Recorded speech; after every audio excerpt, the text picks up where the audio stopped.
En el día de hoy, amigo oyente, llegamos en nuestro estudio al libro del profeta Daniel.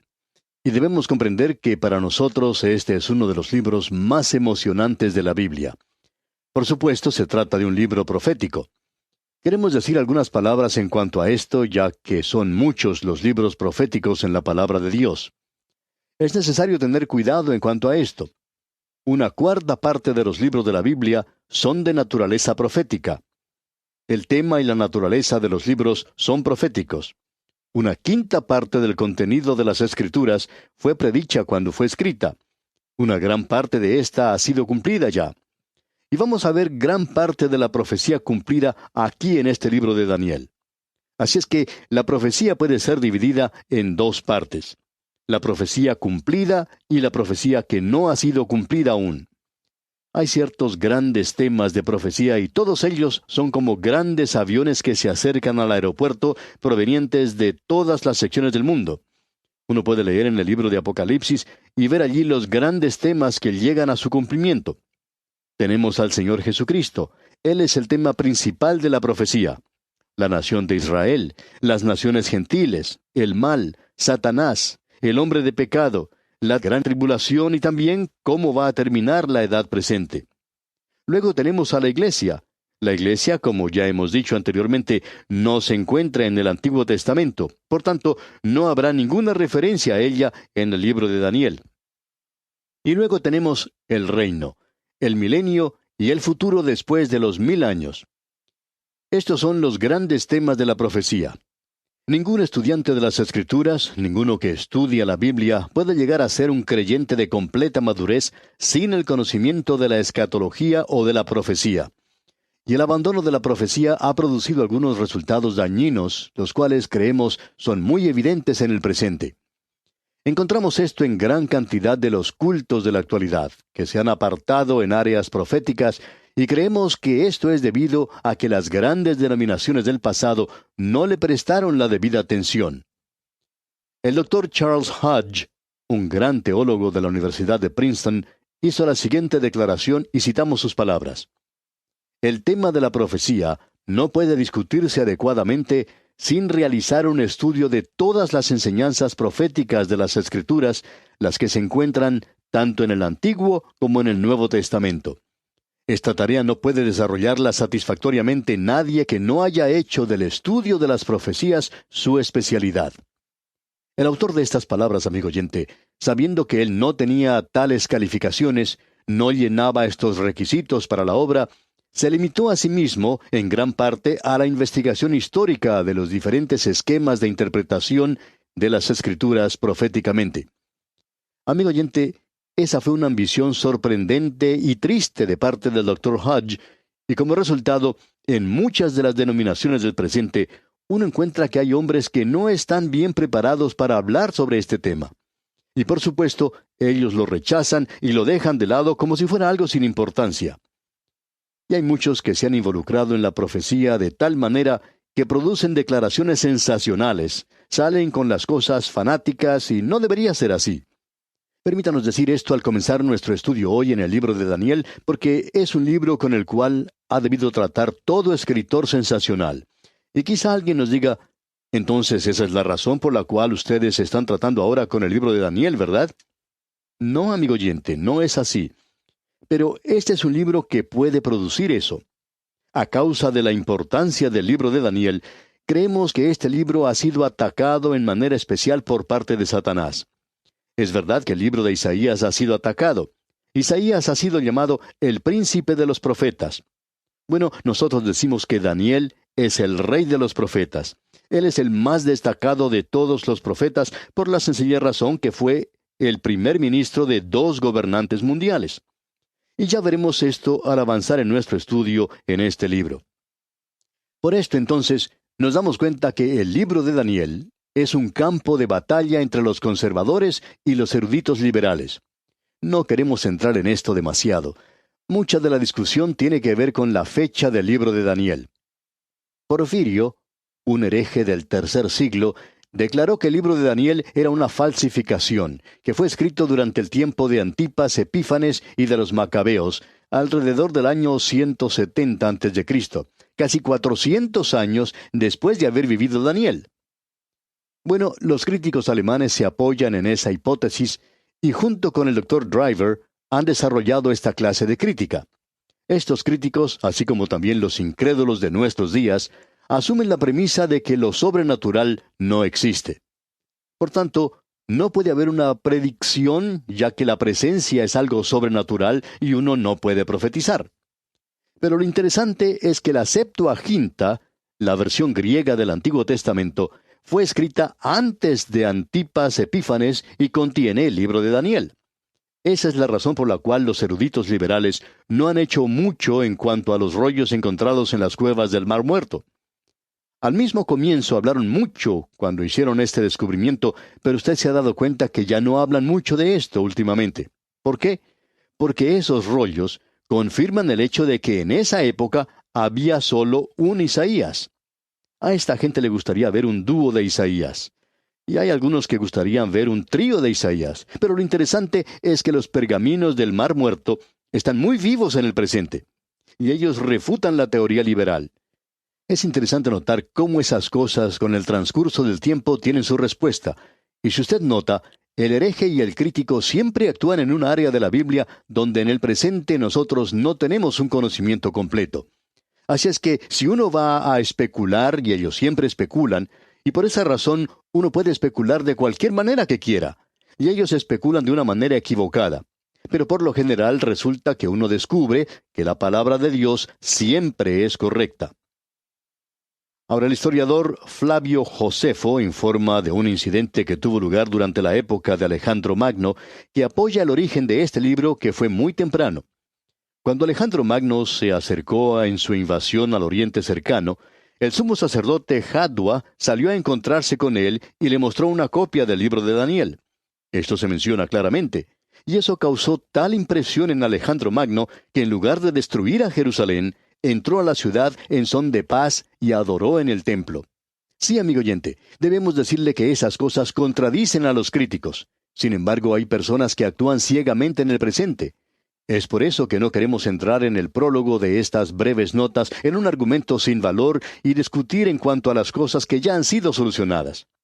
Debemos decirle que aceptamos los descubrimientos de los eruditos conservadores de que Daniel no era un engañador, y que este libro no era una falsificación. Pensamos que las declaraciones que hizo Eusic vienen muy bien aquí. Él dijo: el resto de lo que se ha dicho es nada más que una suposición insolente contra las Escrituras basadas en la incredulidad. Y fue Sir Isaac Newton quien dijo: el rechazar a Daniel es rechazar la religión cristiana. El Señor Jesucristo llamó a los fariseos hipócritas, pero Él llamó a Daniel el profeta. Y eso es interesante. Por supuesto que nosotros estamos de acuerdo con el Señor Jesucristo. Nosotros llamamos a Daniel profeta y llamamos a estos críticos hipócritas. Así es como pensamos y por supuesto podríamos estar equivocados. Usted debe notar que el Señor Jesucristo no cambió este orden o arreglo y la ratificación del Señor Jesucristo es válida y suficiente para todo creyente, así haya o no haya examinado los argumentos de los críticos. Satisface al santo sincero sin que éste haya tenido que estudiar la respuesta de los eruditos conservadores. Reconocemos que de Daniel se habla en el Nuevo Testamento y como profeta. Ahora esto nos lleva a decir algunas palabras en cuanto a Daniel mismo, antes de entrar de lleno al libro de este profeta. Creemos que se conoce más de Daniel que de cualquier otro profeta. Tenemos una historia personal de su vida desde el momento en que fue llevado cautivo a Babilonia, y eso ocurrió en el año tercero del reinado de Joacim, alrededor del año 604 o 606 a.C., hasta el primer año del rey Ciro, que fue alrededor de 536 a.C. La vida y el ministerio de Daniel unen los 70 años de la cautividad. Al comienzo del libro, ese muchacho adolescente es al final un anciano de unos 80 o más años. Aquí tenemos lo que Dios pensaba de Daniel. Daniel, varón muy amado. Yo no quisiera ser un crítico y llamar a Daniel un falsificador. Algún día me voy a encontrar cara a cara con Daniel en el cielo y allí voy a descubrir que él tiene una reputación muy buena, un hombre muy amado. A mí me gustaría que los críticos tuvieran esa clase de reputación en el cielo y en la tierra. Ahora hay tres palabras que caracterizan la vida de Daniel: propósito, oración y profecía.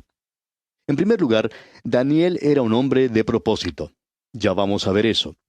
Cuando el rey decretó que todos tenían que comer la misma cosa, Daniel y sus amigos decidieron que ellos iban a obedecer la ley de Moisés. Él era un hombre de propósito. Y vamos a encontrar mención en cuanto a esto a través de todo este libro. Este hombre se mantuvo firme y tuvo el valor de hablar la palabra de Dios. Que Dios tenga misericordia de los hombres que dicen ser mensajeros de Dios a este mundo, pero que no tienen el valor de declarar la palabra de Dios. Gracias a Dios por aquellos que lo están haciendo en el presente, y hay muchos, por cierto, que lo están haciendo. Ahora, Daniel también era un hombre con un propósito. Amigo oyente, el estudio de la profecía no le va a llevar a usted al fanatismo o al sensacionalismo. Le va a llevar a usted a una vida de santidad y de temor de Dios. Juan dijo allá en su primera epístola, capítulo 3, versículo 3, «Y todo aquel que tiene esta esperanza en Él, se purifica a sí mismo, así como Él es puro». Daniel no era solamente un hombre de propósito, sino que era un hombre de oración. Tenemos varias menciones de esto. De paso, digamos que fue la oración la que llevó a este hombre a parar al foso de los leones. ¿Qué le parece eso como respuesta a la oración, amigo oyente? Bien, debemos decir que Daniel era un hombre de oración, y veremos eso al leer este libro. Pensamos que la profecía y la oración son dos cosas que andan juntas. Ahora, Daniel era también un hombre de profecía. El libro de Daniel, como veremos, se divide en dos partes iguales. La primera parte es histórica y la segunda parte es profecía. Y vamos a ver en esta sección en particular que Daniel tiene mucho que decir, aún en su primera sección, en cuanto a la profecía. Y mucho de esto, digamos de paso, ya ha sido cumplido. Creemos que el libro de Daniel fue escrito entre los años 606 y 536 antes de Cristo, durante ese periodo. Ya veremos por qué hacemos esta declaración en cuanto a este libro. Ahora dijimos hace un momento que uno puede dividir a este libro en dos partes iguales. La primera parte la llamamos la noche histórica y la última, la luz profética. En la última sección, comenzando con el capítulo 7 hasta el 12, encontramos la luz profética en la noche histórica. En la primera sección, en el capítulo 1, tenemos la decadencia de Judá y la caída de Jerusalén. Daniel es llevado cautivo a Babilonia y él decide elegir a Dios. Luego, en el capítulo 2, tenemos el sueño de Nabucodonosor. En el capítulo 3 tenemos el decreto de Nabucodonosor de obligar a una idolatría universal. Y luego, en el capítulo 4, tenemos el sueño de Nabucodonosor de un gran árbol. Ese árbol cayó y nos habla de su período de locura, de su período de enajenación mental. Y luego, en el capítulo 5, se predice la caída de Babilonia. En el capítulo 6 tenemos que un decreto de Darío coloca a Daniel en el foso de los leones. Y vamos a tratar de seguir este bosquejo, y en el día de hoy queremos por lo menos llegar al umbral de este libro en el capítulo 1. Y esperamos que usted tenga ante sí nuestras notas y bosquejos, porque esto va a ser de mucha ayuda en este estudio. Si no las tiene todavía, todo lo que usted tiene que hacer para recibirlas es escribirnos, como hemos dicho antes, y con todo gusto se las enviaremos a su dirección sin costo alguno de su parte. Así es que, escríbanos hoy mismo. Al seguir nuestro estudio en este libro de Daniel, vamos a entrar en mucho detalle aquí. Creemos que la clave de este libro se encuentra en el capítulo 2, versículo 44, donde dice: «Y en los días de estos reyes, el Dios del cielo levantará un reino que no será jamás destruido, ni será el reino dejado a otro pueblo. Desmenuzará y consumirá a todos estos reinos, pero él permanecerá para siempre». Ahora, en el capítulo 1 tenemos, como hemos dicho, la decadencia de Judá, la caída de Jerusalén. A Daniel se le lleva cautivo a Babilonia y él decide ser fiel a Dios. En los primeros 5 versículos tenemos la decadencia y la caída de Jerusalén, así como también la batalla de Nabucodonosor. Luego, en los versículos 6 al 14, tenemos la decisión de Daniel, uno de los cautivos, de ser fiel a Dios. Y luego en los versículos 15 al 21 tenemos la vida de Nabucodonosor en el desarrollo de Daniel y sus tres amigos. Veamos la caída y la decadencia previa de Jerusalén en manos de Nabucodonosor, rey de Babilonia. El versículo 1 dice, En el año tercero del reinado de Joacim, rey de Judá, vino Nabucodonosor, rey de Babilonia, a Jerusalén y la sitió. Ahora Joacim había sido puesto en el trono de Judá por Faraón Necao para reemplazar a su hermano Joacás. Estos dos hombres eran hijos de Josías, pero ambos eran malos, aun cuando su padre, como hemos visto anteriormente, era un hombre muy piadoso. Él fue quien guió en realidad el último avivamiento. El verdadero nombre de Joacim era Eliakim, según leemos en el segundo libro de Reyes, capítulo 23, versículo 34. Y fue durante su reinado que Nabucodonosor vino por primera vez contra Jerusalén. Eso ocurrió alrededor del año 606 a.C. Él se apoderó de la ciudad en el año 604 a.C. La ciudad, sin embargo, no fue destruida, y el primer grupo de cautivos fue llevado a Babilonia. Entre estos se encontraba Daniel y sus tres amigos, y miles de otras personas. Cuando murió Joacim, su hijo Joaquín ocupó el trono. Este se rebeló contra Nabucodonosor, quien en el año 598 sitió a Jerusalén nuevamente. Y esta vez tampoco es destruida Jerusalén, pero el rey y su madre y todos los utensilios de la casa del Señor fueron llevados a Babilonia, y ahora una cantidad mayor de prisioneros es llevada allí. Evidentemente, entre los que formaban este grupo estaba Ezequiel.